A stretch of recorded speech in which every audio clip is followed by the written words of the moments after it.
This video is sponsored by Magellan TV. In 1943, the tide of World War II was turning against the Axis powers as Mussolini was overthrown in Italy in the face of Allied advances into Sicily and the bombing of Rome. Hitler was put in the embarrassing and uncomfortable position of having one of his top European allies imprisoned by his own country on top of a remote mountain plateau. In one of the Führer's most daring gambles to salvage Axis control over Europe, the Germans decided to launch a dangerous mission to rescue Mussolini from his imprisonment. Held in the Hotel Campo Imperatore perched on the Gran Sasso massif, it was thought by the Italians that Mussolini would be unreachable.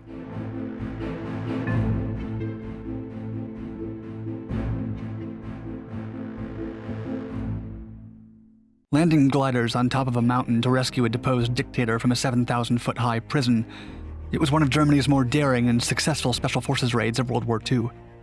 Hitler hoped it would change history, but it was not to be. However, now you can learn more about the decisions that actually did shape the outcome of the war in the Magellan TV documentary series, The Day When: Pivotal Moments of World War II. Visit try.magellantv.com/darkdocs or click the link in the description below to get a free 1-month trial of Magellan TV. Magellan TV has the richest and most varied history content available anywhere. Ancient, modern, current, war, biography, and even non-historical genres like science, space, and true crime are historical in nature. Join Dark Docs in checking out Magellan TV's war and military selections that include series such as World War II, Battles Won and Lost, and Last Secrets of the Third Reich. Support Dark Docs by signing up for your 1-month free trial. Click on the link in the description below to watch for free today.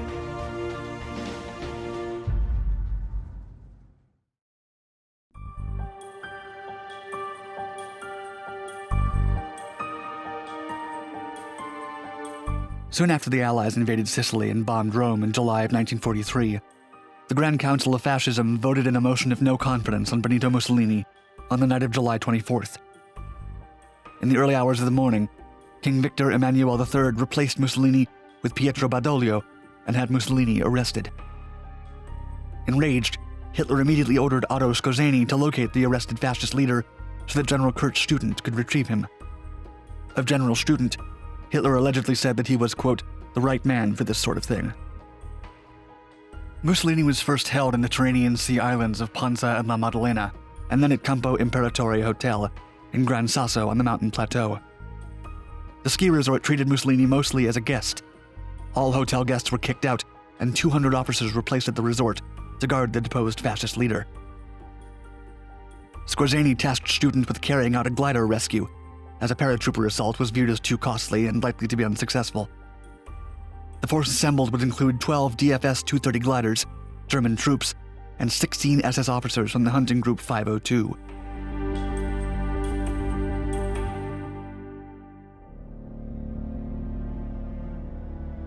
Student's operation was codenamed Eiche, meaning oak, and had the primary goal of retrieving the fascist leader with a secondary goal of retaking Rome if the opportunity arose. Heinrich Himmler insisted on sending the 16 SS officers from the hunting group 502, whose Student had not originally planned on taking along. SS leader Otto Skorzeny was at the time rather inexperienced in espionage, so he relied on the expertise of his officers to provide General Student with the necessary intelligence. Before the mission was launched, Skorzeny had an opportunity to meet with Hitler at the Wolf's Lair, where the Führer reportedly told him, quote, I cannot and will not leave Italy's greatest son in the lurch. To me, Il Duce is the incarnation of the ancient grandeur of Rome. Italy under the new government will desert us. I will keep faith with my old ally and dear friend. He must be rescued promptly, or he will be handed over to the Allies. German intelligence efforts struggled to find the precise location of Mussolini, since he was moved around the Tyrrhenian Sea islands. The Italians launched underground rumors of disinformation to confuse the Germans, feeding them Ventotene, Elba, La Spezia, and Santo Stefano as possible places where he was being held. German Captain Huneeus informed Skorzeny of Mussolini's actual placement in La Maddalena, and although the Germans prepared to attack, they were unable to do so before Mussolini was moved again.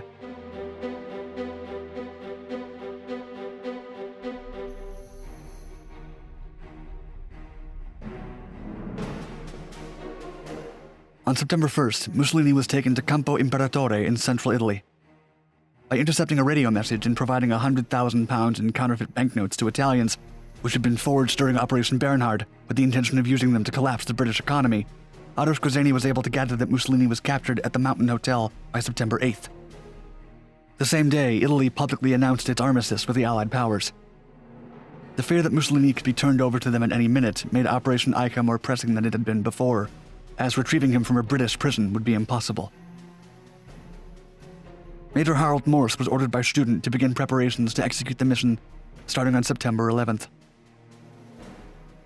Morse planned for the 12 gliders to land on an open field near the Campo Imperatore Hotel. Then the 3 platoons of Luftwaffe Fallschirmjäger paratroopers and the platoon of SS troops would attack. A small open meadow intended for landing was discovered by Skorzeny himself during his last reconnaissance effort before the mission on September 8th. The Fallschirmjäger troops were given assault rifles, machine guns, grenades, and medics to support the efforts. The SS platoon was less heavily armed as they had less experience with raids and were reportedly involved for propagandist purposes. Skorzeny, who saw the mission partly as a grand opportunity for self-promotion, removed several of the Fallschirmjäger soldiers to make way for photographer Tony Schneiders and a journalist who would go along with the SS platoon. General Student was bothered by this, according to Skorzeny's own memoirs, but was confident in the abilities of his assembled team. Student, who had to motivate his team after 20 of his Fallschirmjäger were removed by Skorzeny, reportedly stated that the Obersturmbannführer, quote, has no competence. He is participating as an observer. A complementary force would send 20 vehicles to secure the cable car station at the bottom of the mountain to prevent more Italian forces from reaching the hotel and interfering with the German effort. As for the Italian forces already present in the area, 100 of the Carabinieri were stationed at the Gran Sasso mountain plateau guarding the prisoner, and the other 100 were stationed by the cable car station. The German plan accounted for both groups, and even for any sort of quick response from the Italians.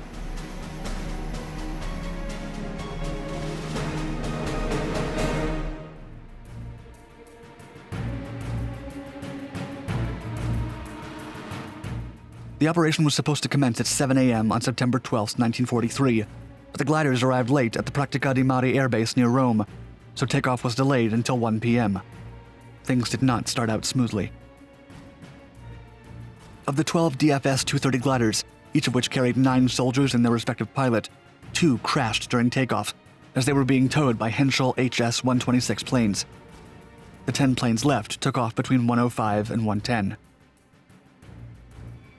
Paratrooper and leader of the airborne operation, Oberleutnant Georg Faya von Berlepsch, rode on the first glider, where Skorzeny, his SS team, the photographer, and the journalist were divided between the 4th and 5th gliders.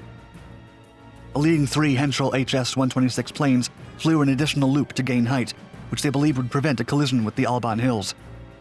The 3 following Henschels forewent this maneuver, as it was deemed unnecessary and time was of the essence. Skorzeny's gliders were the first to arrive. Upon arrival at the mountain site, the pilots learned that the empty meadow was not as leveled as Skorzeny had believed, but rather that it was on a steep rising slope plagued by rocks and boulders. German Air Commander Major Hans Morse ordered an abort, but Skorzeny overrode it and ordered the pilots to land the gliders. Major Morse and his team, who landed by the funicular station near 2 p.m., swiftly blocked the roads to prevent Italian backups from accessing the hotel. They cut the telephone lines and waited for the actual raid to start. One of the gliders crashed during landing, which injured the Fallschirmjäger forces inside. The pilot in charge of Skorzeny's glider landed 30 feet away from the entrance to the Campo Imperatore Hotel in a skilled landing. The 10 gliders, including the one that crashed upon landing, were on the mountain by 2:05 p.m. Skorzeny had a captured Carabinieri general of the Italian African police transported with him, so that the man could order the Italian guards to stand down, as they were clearly outnumbered and outarmed. The move worked perfectly, and the SS and Fallschirmjäger intimidated the Carabinieri guards, who, although well-armed, were no match for the German offensive. The radio operator and his equipment were quickly dealt with once the German forces entered the hotel, with Skorzeny at the lead. Major Morse took the funicular railway up to the hotel. Just minutes after the raid had begun, at 2:45 p.m., Skorzeny and Major Morse were in front of the worn-down Benito Mussolini. Otto Skorzeny reportedly informed the Italian leader, quote, "El Duce, the Führer has sent me to free you." Mussolini was overjoyed that Hitler had not forsaken him. Not a single gun had been fired during the rescue effort. General Student had planned to have a Führer Fi-156 land at the hotel to take Mussolini to Rome, which arrived during the operation's proceedings. He'd anticipated using the Fi-156 due to road transportation being highly dangerous and in light of possible complications faced by the gliders. The small, short takeoff and landing aircraft was already overloaded, but Squarzani would not have Mussolini fly without him, so he endangered the mission by insisting on accompanying the liberated Italian. A complicated and dangerous takeoff paid off, thanks to the skilled pilot who was able to pull the plane up after it plummeted down the mountain, and the two were soon at Pratica di Mare Air Base. They then flew to Vienna on board a Henkel HE-111. The next day, they were in Munich.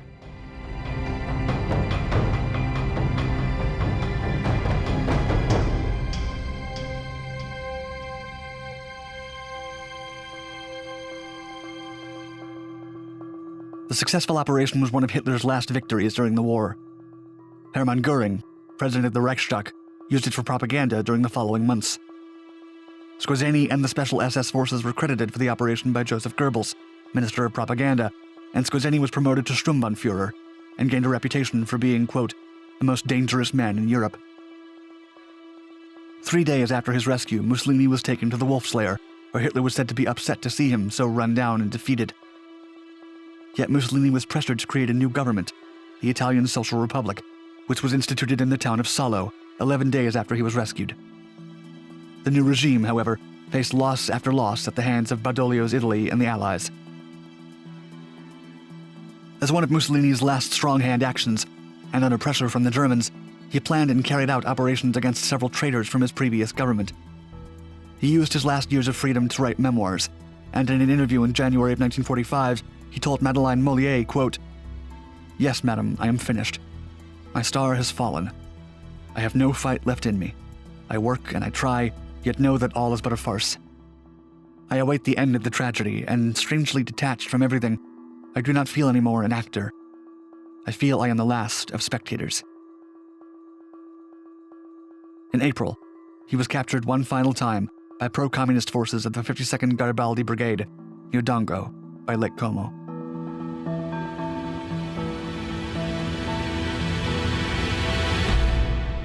Thanks for watching, and thanks again to Magellan TV for sponsoring this video and for offering a free trial to Dark Docs viewers. Please visit try.magellantv.com/darkdocs or click on the link in the description below for access to more than 2,000 documentaries, streaming across all your devices without interruption.